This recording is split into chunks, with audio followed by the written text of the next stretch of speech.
அதிமுக ஆட்சியை அகற்ற திமுக தொடர்ந்து போராடும் என திமுக செயல் தலைவர் மு.க.ஸ்டாலின் தெரிவித்துள்ளார்.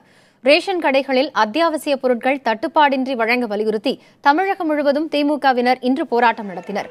மதுரவாயல், மண்ணடி உள்ளிட்ட பகுதிகளில் ஆர்ப்பாட்டத்தில் ஈடுபட்டவர்களை காவல்துறையினர் கைது செய்தனர். கைதாகி சமுதாய நலக்கூடங்களில் தங்க வைக்கப்பட்டவர்களை திமுக செயல் தலைவர் ஸ்டாலின் சந்தித்து பேசினார். அப்போது பேசிய அவர், அறவழி போராட்டத்தில் ஈடுபட்டவர்களை கைது செய்தது கண்டனத்திற்குரியது என கூறினார்.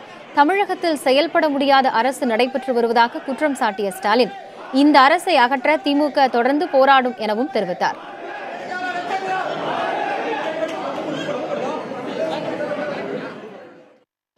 ரேஷன் கடையிலிருந்து தலைமைச் செயலகம் வரையிலே செயல்பட முடியாத ஒரு ஆட்சி, அமைச்சர்களிலிருந்து முதலமைச்சர் வரையிலே செயல்பட முடியாத ஒரு ஆட்சி, பஞ்சாயத்து போர்டிலிருந்து தலைமைச் செயலகம் வரையில் இது செயல்பட முடியாத நிலையில் இருக்கக்கூடிய ஒரு ஆட்சி தான் குற்றவாளியாக இருக்கக்கூடிய சசிகலாவினுடைய பினாமியினுடைய அதிமுகவினுடைய ஆட்சி இருந்து கொண்டிருக்கிறது.